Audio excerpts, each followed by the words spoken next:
আসসালামু আলাইকুম রহমতুল্লাহ। আজকে আমরা শিখব টাকা ও পয়সা লেখার পদ্ধতি। আমরা এই জিনিসটাতে অধিকাংশ স্টুডেন্ট এবং বড় যারা আছে সকলেই ভুল করে থাকে বেশিরভাগ সময়, অনেকের জানা না থাকার কারণে। তবে আমাদের মনে রাখা দরকার, টাকা পয়সা লিখতে হলে দশমিক দশমিক হলো এই যে এই চিহ্নটা, এই দশমিক চিহ্নের বাম পাশে লিখতে হবে টাকা। দশমিক চিহ্নের বাম পাশে লিখতে হবে টাকা এবং দশমিক চিহ্নের ডান পাশে লিখতে হবে পয়সা। পয়সা যদি 1 থেকে 9 পয়সার মধ্যে হয় তাহলে দশমিকের পরে একটি শূন্য ব্যবহার করে পয়সা লিখতে হবে। আমি আবার বলছি, পয়সা যদি 1 থেকে 9 পয়সার মধ্যে হয় তাহলে দশমিকের পরে একটি শূন্য ব্যবহার করে পয়সা লিখতে হবে। যেমন এটা হলো দশমিক, দশমিকের আগে যদি থাকে তাহলে টাকা, দশমিকের পরে যদি থাকে তাহলে পয়সা। এখন 1 থেকে 9 পর্যন্ত যদি আমরা পয়সা লিখতে যাই তাহলে অবশ্যই দশমিকের পরে একটা শূন্য দিয়ে নিতে হবে, তারপরে আমরা এই সংখ্যাটা লিখতে পারবো। যেমন আমরা লিখব 8 পয়সা, কথার কথা 8 পয়সা লিখব। তো সেটা কিভাবে লিখব? শুধু 8 পয়সা, যেমন 0.08 টাকা বলে। এখন লিখলাম পয়সা, আবার এখানে লিখতেছি টাকা। এটা কেন? কথা হচ্ছে, পয়সা হোক অথবা টাকা, সেটা আমরা লেখার ক্ষেত্রে সবসময় টাকাই লিখব। লেখার ক্ষেত্রে সবসময় কি লিখব? টাকাই লিখব। কিন্তু এটা পয়সা, যেমন 0.08 পয়সা, কিন্তু এটা লেখার সময় কি লিখতে হবে? টাকা লিখতে হবে। দশমিক ব্যবহার করে টাকা বা পয়সা যা লিখব তার ডান পাশে টাকা কথাটি লিখতে হবে। এটা মনে রাখতে হবে। টাকা বা পয়সা যেটাই লিখি, কিন্তু আমাদেরকে অবশ্যই টাকাই লিখতে হবে দশমিক ব্যবহার করে টাকা পয়সা লিখলে। উদাহরণস্বরূপ আমরা যদি 5 টাকা 5 পয়সাকে অঙ্কে বা একত্রে প্রকাশ করি তাহলে 5 টাকাকে দশমিকের বামে, অর্থাৎ এটা হলো দশমিক, এই যে 5 টাকা, 5 টাকাকে দশমিকের বামে এবং 5 পয়সাকে দশমিকের ডানে লিখতে হবে।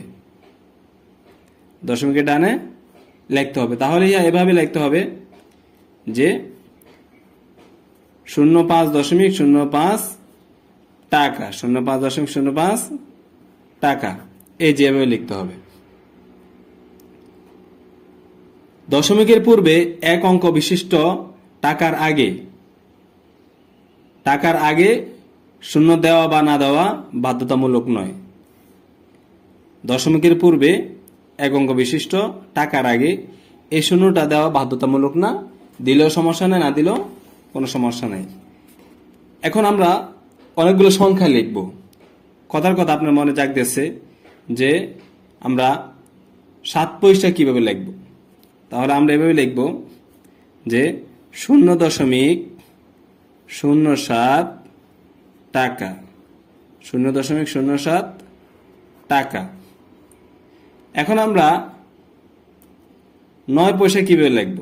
0.09 টাকা,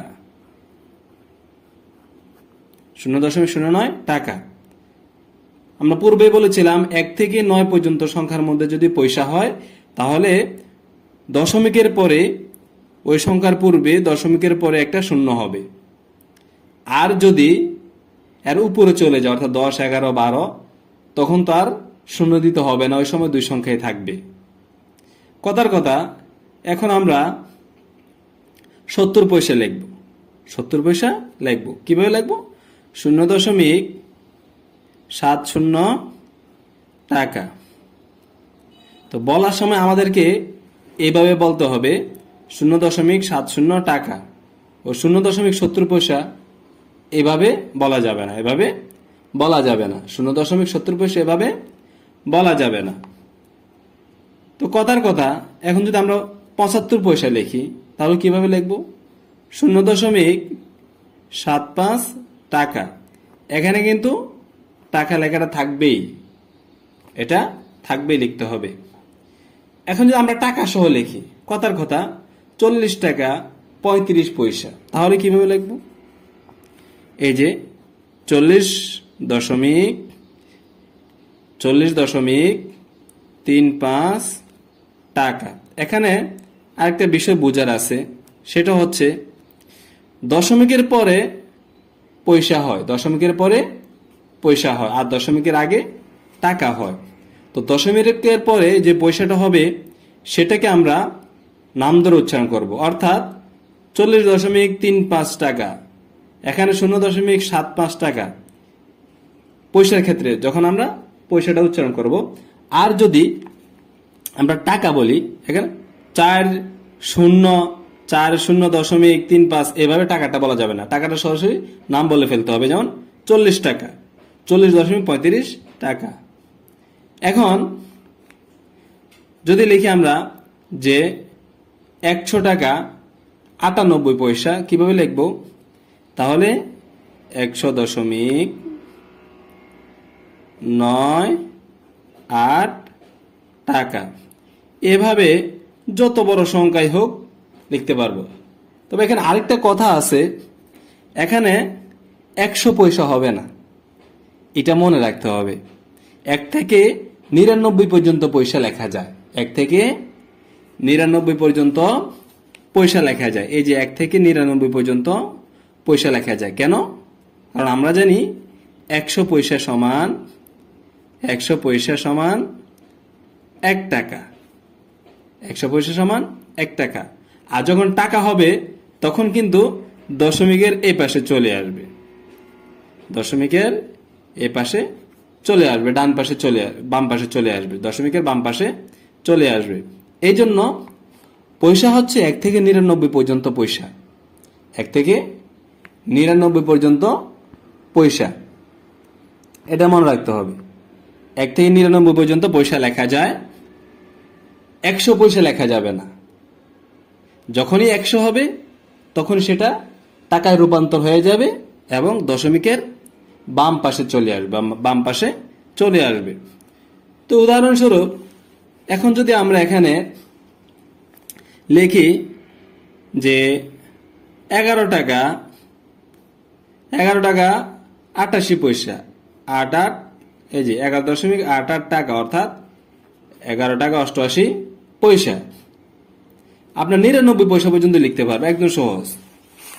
450 টাকা 75 পয়সা, কিভাবে লিখবো? 450.75 টাকা, অর্থাৎ 450 টাকা 75 পয়সা, অর্থাৎ 75 পয়সা।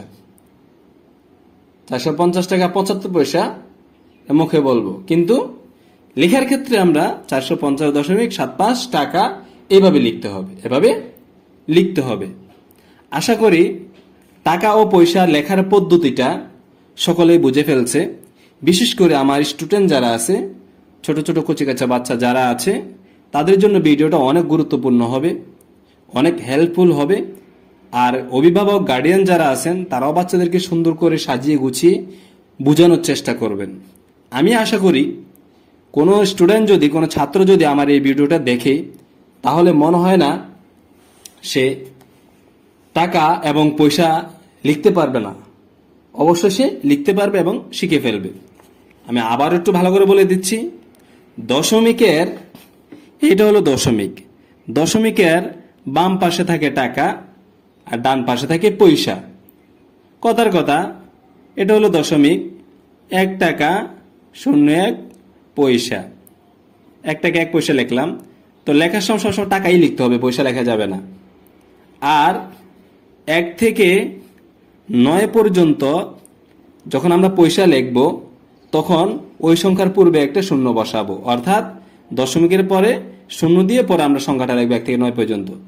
আর যদি 10 থেকে 99 পর্যন্ত লিখি তাহলে আমাদের শূন্য বসাতে হবে না। যেমন 10 টাকা 99.99 পয়সা, অর্থাৎ টাকা 10 টাকা 99 পয়সা। তবে 100 পয়সা লেখা যাবে না, কথার কথা 11 টাকা 100 পয়সা এটা লেখা যাবে না, কারণ এটা ভুল। আমরা জানি 100 পয়সা সমান 1 টাকা, আর এই জন্য এটা অটোমেটিক ভাবে টাকায় যখন রূপান্তর হবে তখন দশমিকের বাম পাশে চলে আসবে। আশা করি দশমিক সংক্রান্ত টাকা পয়সা কিভাবে লিখবো সেটা আমরা বুঝতে পেরেছি।